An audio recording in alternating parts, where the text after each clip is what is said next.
صحیح مسلم کی حدیث ہے کہ ہر نبی کو ایک ایسی دعا دی گئی ہے کہ جو لازمی قبول ہو۔ حضرت سلیمان علیہ السلام نے اس دعا میں بادشاہت مانگی۔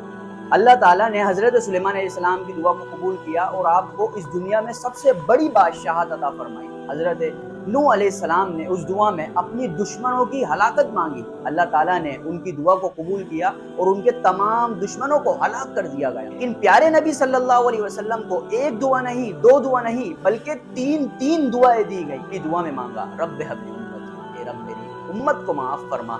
دوسری دعا میں مانگا رب ہب لی امتی، اے رب میری امت کو معاف فرما۔ لوگوں نے پوچھا یا رسول اللہ آپ نے تیسری دعا کیوں نہیں مانگی؟ رسول اللہ صلی اللہ علیہ وسلم نے فرمایا کہ میں نے تیسری دعا بروز محشر کے لیے رکھی ہوں کہ جب میدان محشر سجا ہوا ہوگا اور تمام انبیاء علیہ السلام بھی میرے پاس آئیں گے اور تمام امتوں کو میرا سہارا ہوگا، تو اس وقت